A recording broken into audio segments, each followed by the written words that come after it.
An 11-year-old boy is dead. Two parents stand before the judge, facing the consequences of decisions that prosecutors say could have prevented this tragedy. As emotions fill the courtroom, one parent breaks down and accepts responsibility, while the other remains silent ahead of an appeal. What led to this heartbreaking moment? And how would the judge respond after hearing every detail of the case? Stay with us as we take you inside this powerful sentencing hearing. If you enjoy courtroom cases, shocking sentencings, true crime, and legal analysis, be sure to subscribe to Law&Verdict TV.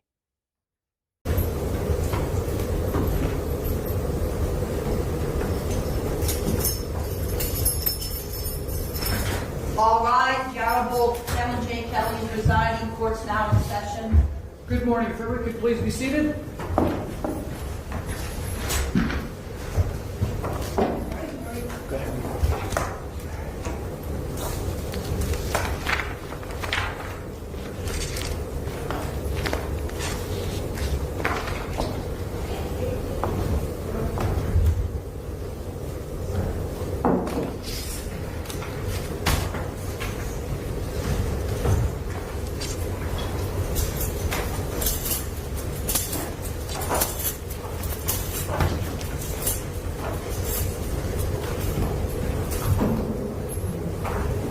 Is everybody ready to proceed? Yes, Your Honor. Yes, Your Honor. We are on the record in case number 696228 in the matter of State of Ohio versus John Town and Ara Pugh.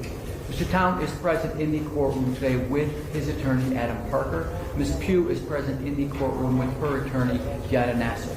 Representing the State of Ohio are Assistant County Prosecutors Carrie Soule, Margaret Graham, and Glenn Romden. We are here for purposes of sentencing. At this point, I will ask Ms. Soule whether there are any victims or representatives of law enforcement that you would like to introduce at this time. Yes, Your Honor. We have Detectives Marsh and Detective Shirk are here from the Independence Police Department with us. Okay, thank you.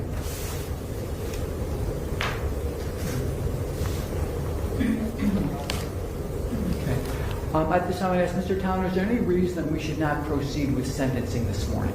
No, sir. Ms. Pugh, are there any reasons that we should not proceed with sentencing this morning? No, Your Honor. Okay. So, Mr. Town, Ms. Pugh, if you recall, on the 30th of April, the jury returned verdicts of guilty on count 1, murder, count 2, endangering children, count 4, felonious assault, count 5, permitting child abuse, count 6, involuntary manslaughter, count 7, endangering children, count 8, tampering with evidence. Of those counts, all of these counts merge to one count, except for the last count, which is a felony of the 3rd degree. Felonies of the 3rd degree are punishable by a term of incarceration of 9 months, 12 months, 18 months, 24 months, 30 months, or 36 months, and or a fine of up to $10,000. As for the remaining counts, the highest count that I believe the state will elect to sentence on is count 1, and that is 15 to life. Since the time of the sentencing, the court had requested and received a copy of a pre-sentence investigation report for both Mr. Town and Ms. Pugh. Has everybody had the opportunity to receive and review these documents? Yes, Your Honor. Yes, we have, Your Honor. Yes, Your Honor. And since the time of the sentencing, I've also received a letter from Teresa Parker from the Bloomfield Mesbo School District, and from Terry Hunt, a district school nurse from the Bloomfield Mesbo School District. Has everybody had an opportunity to receive and review these letters? Yes, Your Honor. Yes, Your Honor. And I also have a copy of a number of educational transcripts of educational courses that Ms. Pugh has completed while incarcerated. Has everybody had an opportunity to receive and review this as well? Yes, Your Honor. Okay. And those are is there anything else that the court should be in receipt of other than these documents? Okay.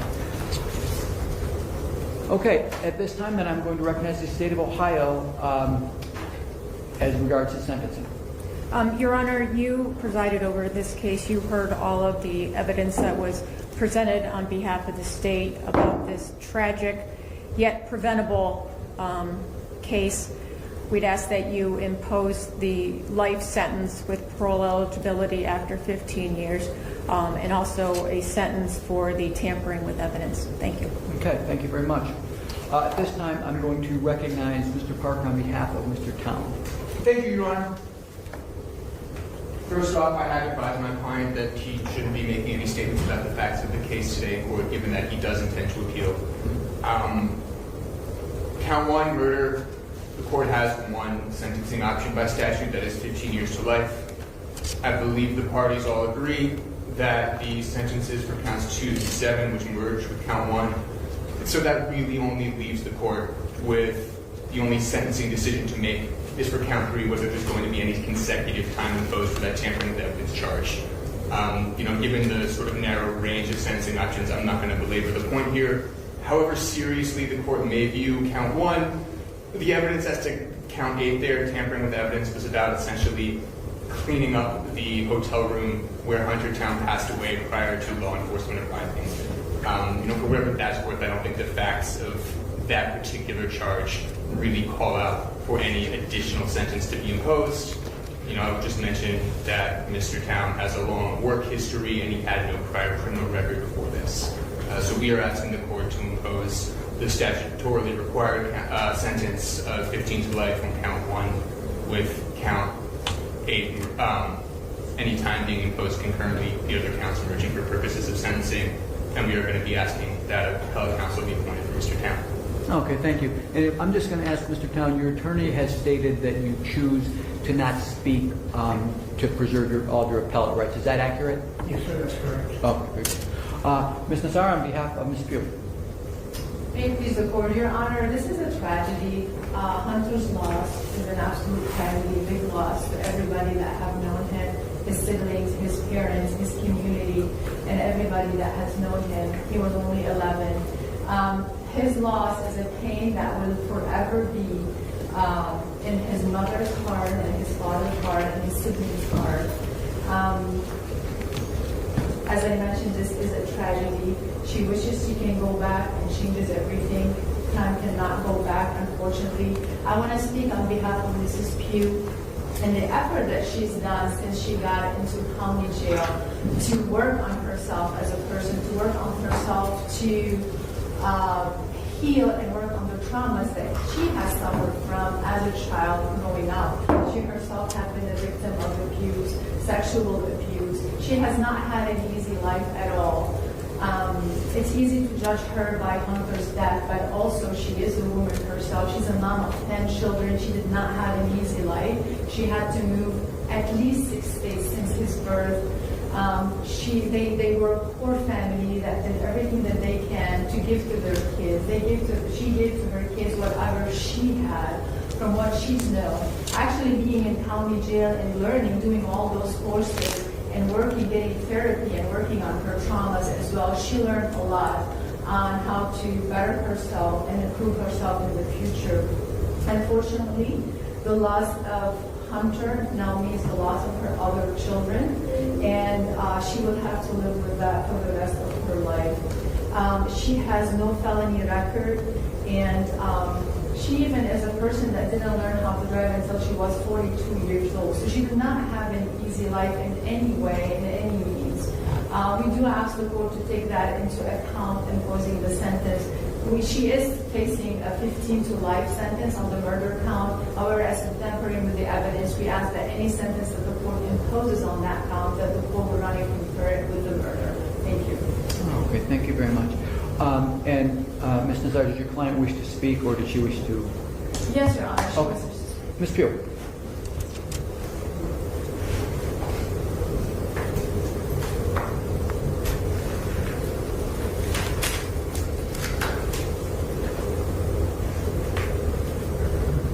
To start.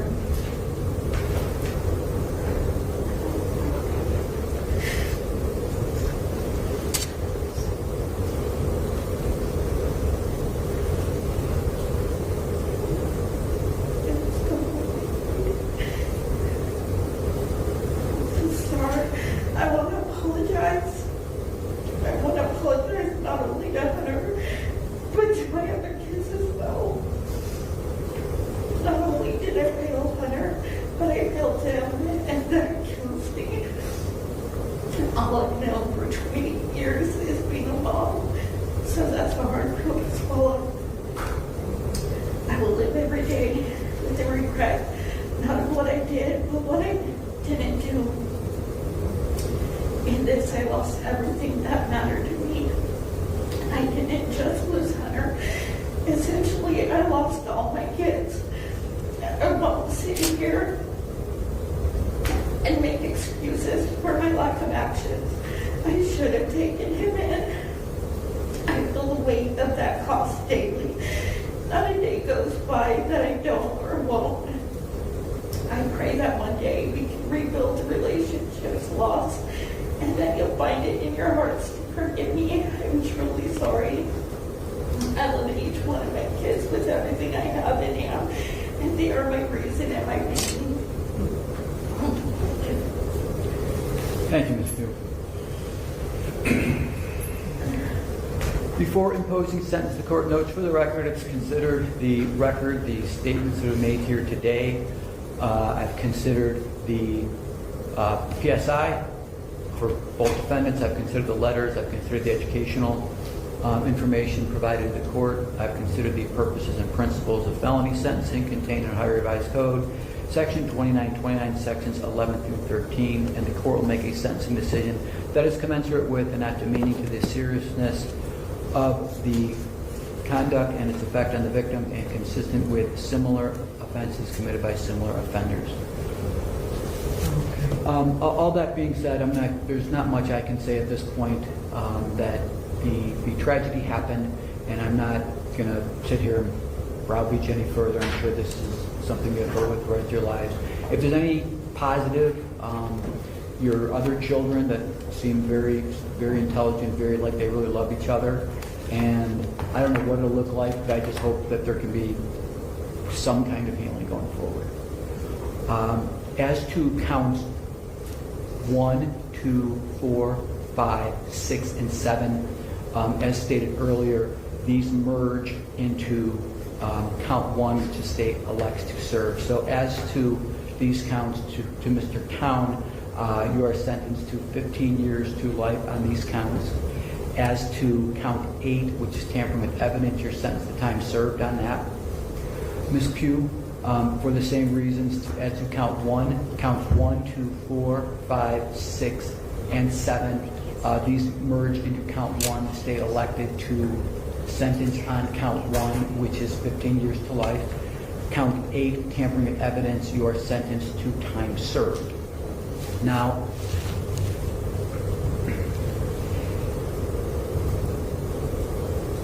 each of you has a right to appeal the verdicts in this case. If you are unable to pay the cost of the appeal, you have a right to appeal without payment. If you're unable to obtain counsel, counsel will be appointed to you. If you're unable to pay any document fee, you will be provided a transcript at the state's cost. You have a right to notice, defendant has a right to notice of appeal timely filed on your behalf upon defendant's request. The court shall forthwith request counsel for appeal. May I ask at this time whether you have selected counsel or whether you would like counsel assigned? I would like counsel assigned. Ms. Pugh? It's a court that appoint counsel, Your Honor. Okay, so I'm going to appoint the public defender to represent you, both of you, in your appeal of this matter. Is that good? Your Honor, may we approach? Yes.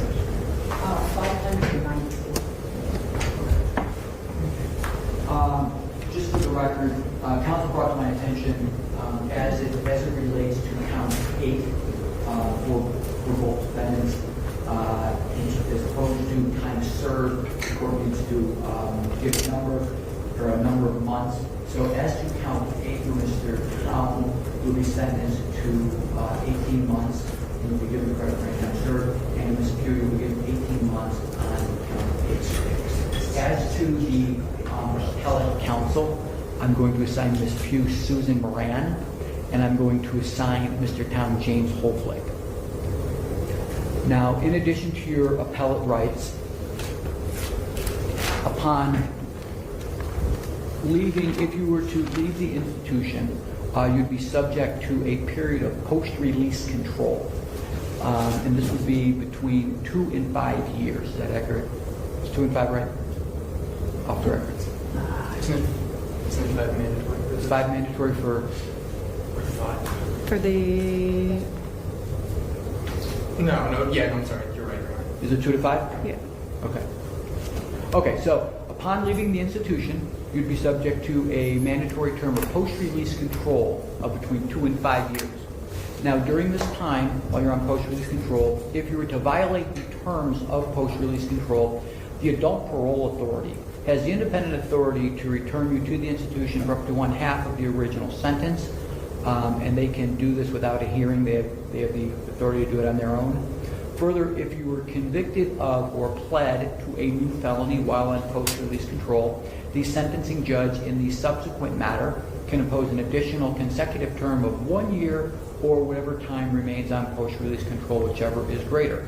Finally, while on post-release control, if you were to fail to report to your supervising officer, you could be charged with escape, which is its own felony. You will be given credit for, is it 555? 594. 594 days you'll be given credit for of time that was served in the local jail from the sentence. I believe I've covered everything. Is there anything that I've missed? Just to clarify, counts 1 and 8 would run concurrent, Your Honor? Yes. Is there anything else then? I've gone over appeal rights. I've gone over post-release control. Is there anything else for the court then at this time? Not on behalf of Mr. Town, thank you. Not on behalf of the Okay, then we are adjourned. I wish everybody the best. Thank you. Thank you, Your Honor.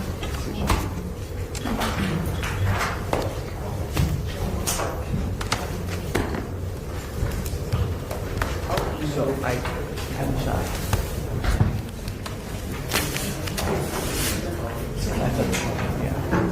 Yeah.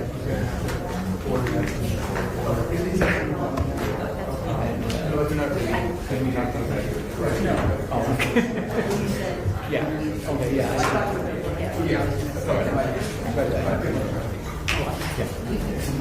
I knew that one. Too, so Yeah. yeah. But that's fine. Thank you, John. Thank you. It's perfect time. Yeah. This sentencing hearing centered on the tragic death of 11-year-old Hunter and the criminal responsibility of both John Town and Ara Pugh. After a jury found both defendants guilty on multiple charges, including murder, child endangerment, involuntary manslaughter, and tampering with evidence, the court moved to impose sentence. The prosecution emphasized that the child's death was both tragic and preventable, requesting the mandatory life sentence. The defense focused on the limited sentencing options available, the defendants' lack of significant criminal histories, and mitigating personal circumstances. Ara Pugh expressed remorse, acknowledging her failure to act and apologizing to her children and Hunter. Judge Kevin Kelly stated that he had reviewed all reports, letters, and sentencing factors before reaching his decision. While recognizing the devastating impact of the case, the court avoided emotional commentary and focused on the law. Both defendants received sentences of 15 years to life for murder, along with concurrent sentences related to the evidence tampering conviction, bringing a solemn conclusion to a deeply tragic case.